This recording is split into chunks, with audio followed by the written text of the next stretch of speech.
Tanong, paano natin malalaman ang lalaki o babaeng kuhol ano? Ayan, gusto bang malaman ang mga kasama natin?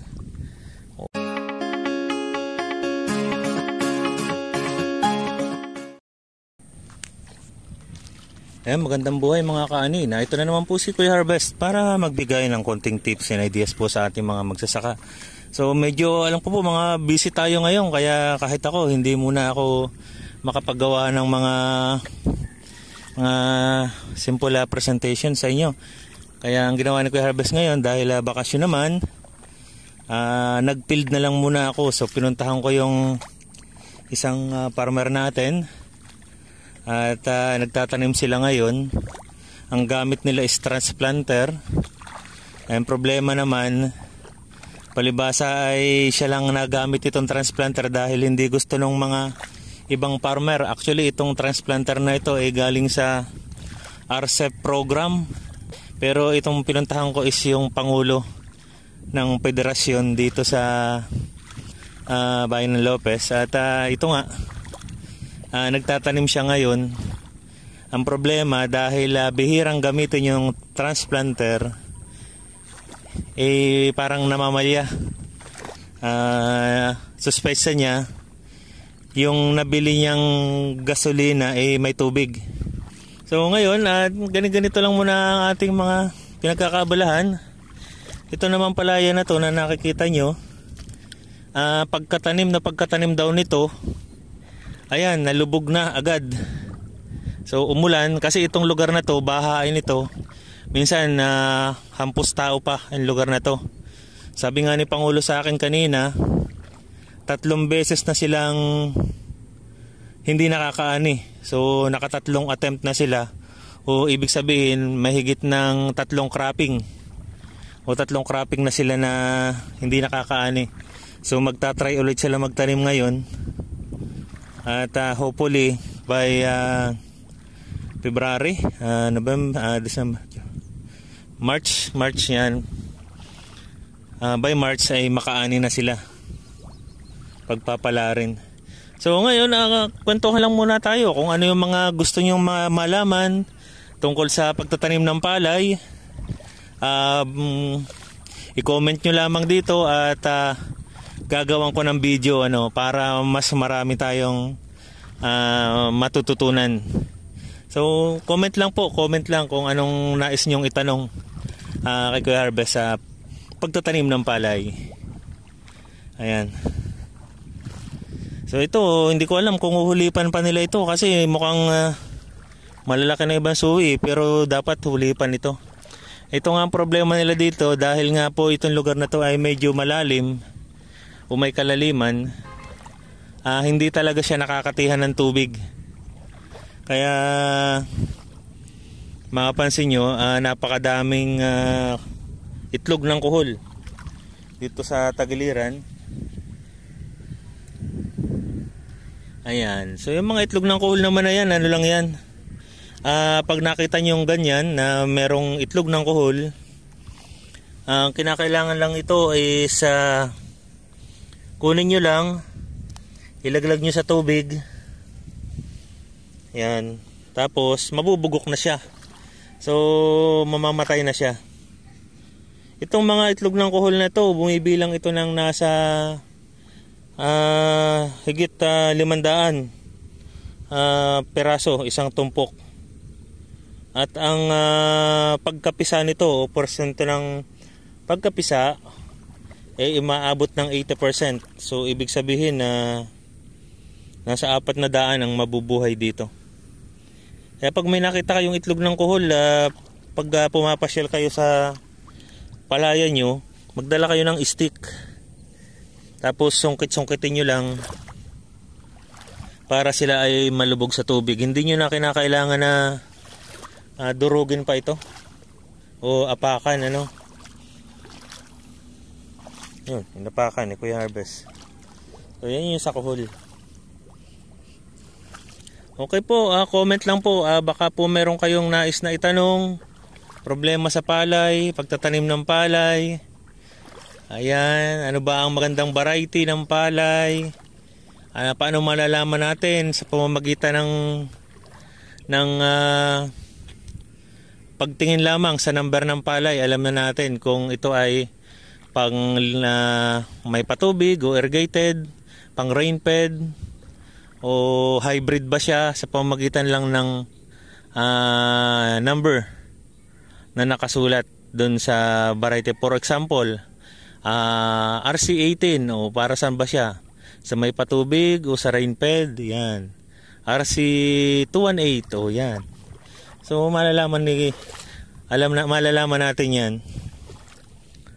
Okay, so comment lang po, at para po may mapag-usapan tayo, ano ba talaga yung mga nais natin na malaman pa tungkol sa pagtatanim ng palay. So nandiyan naman yung mga iba nating kasamahan na magsasaka rin. Pwede rin naman silang mag-comment para makatulong naman dun sa iba rin nating mga kasamang magsasaka. Ayan, so ang dami nito, lumbog lang natin sa tubig. Okay. Ito, isang pinsala ito ng insekto. Ayan. Pagka ganito ang pinsala ng insekto, ito gawa ng leaf folder. Mapapansin nyo, yan, dahon nakapold, nakatupi siya. So leaf folder ang may gawa nito. Ayan. Pagka ganyan, ibig sabihin maaaring yan ay may uod nandun sa ilalim, sa pinakang gitna nung dahon na nakatupi, at kinakain niya yung pinakang green ng halaman. Yan. Kaya ito, napakahirap din itong patayin, dahil kung contact, ayan ay yung insekto. Ayan, nakita. Ayan na nga yung leaf folder. So napakahirap patayin ito, dahil nga po sumusuot siya o binabalot niya yung kanyang sarili sa dahon. Kaya kung ang gagamitin nyo ay yung mga contact herbicide o yung pag-spray, kailangan tamaan yung katawan ng insekto. Hindi po ito tatalab, dahil nababalutan sila ng dahon ng palay. So magandang gamitin dito yung mga systemic, yung kapag i-spray nyo sa halaman, na-absorb ng halaman yung pesticide, at pagkagat naman ng insekto dun sa dahon, dahil kinakain nga yung green, ayun, dun siya mamamatay. Yan. So ito pong leaf folder ay kaiba ho dito. So ito naman yung pinsala na gawa ng langaw bukid o yung world maggot. Kung mapapansin nyo, ang pinsala ng world maggot is may puti-puti siya, pero hindi nakapold ang dahon. Pero mapapansin nyo, kinakain din yung green ng palay. Ang sistema naman dito sa world maggot, ito pong world maggot is yung langaw bukid, o katulad nung langaw na nasa bahay natin. Pero ang laki lamang ng world maggot na ito sa tubigan ay 1/4 lamang ang laki. Yan, 1/4 lang. At yung world maggot na yun ay kapag nangitlog na, yung itlog ay isinisiksik nila doon sa pinakang lapak ng palay. Pag sinabi nating lapak, ito yung mga pagitan ng mga palay dito. At kapag yun ay napisa na, yun ay gagapang sa pinakailalim nung pinakatalbos ng palay. At yun na nga, pag gumapang na siya dito sa pinakailalim ng talbusan, kakainin nung maggot yung talbos. Kaya paglabas ng talbos, ayan na, na siya, may pinsala na, medyo iba na ang kulay white na. So, pakita ko sa inyo na talagang talbos ang dinadali, katulad nito. Ito yung isang punuan. Ayan, yung lumabas yung palay, ayan na ang pinsala. Talbos yan dati. Kitang-kita natin na maputi na. So, para makontrol ang world maggot, Huwag panatilihin na may tubig ang inyong palayan, lalo na sa unang 2 linggo hanggang 1 buwan. So dapat sanap-sanap lang, mga 2 to 5 cm lamang ang tubig. So kita nyo naman dito ang tubig, napakalalim, baka mga 5 to 7 cm ito ang lalim ng tubig na to. So ang worm maggot ay gustong gusto niya sa lugar na matubig dahil siya ay nananalamin. Yan. Ang gagawin ng langaw bukid, dadapo sa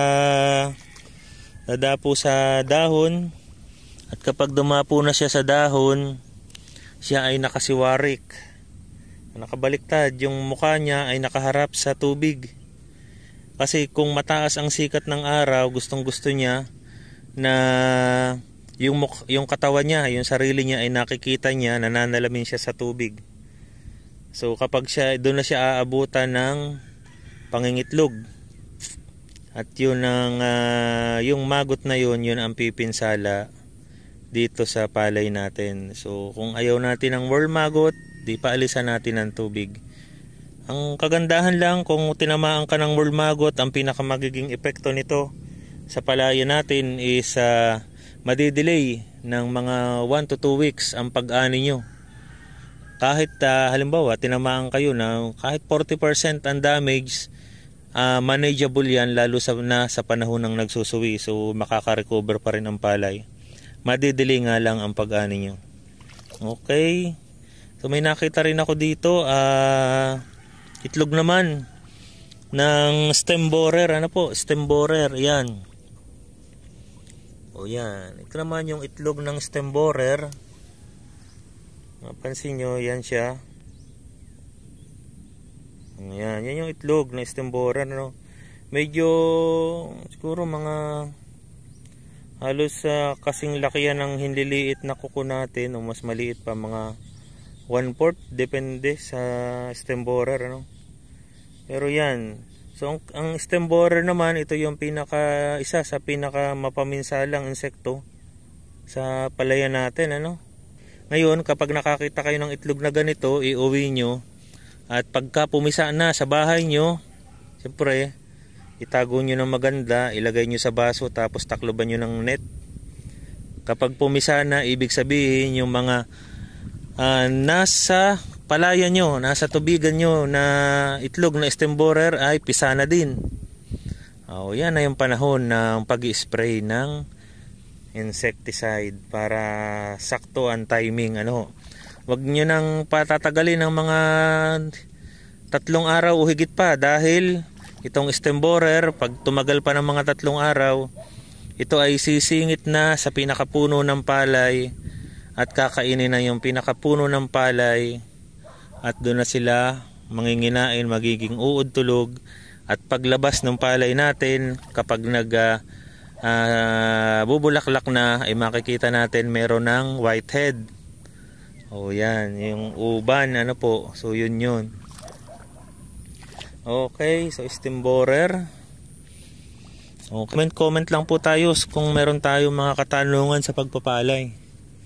Yan, isa pang problema natin dito sa palayan na ito, yan kuhol. Kuhol naman.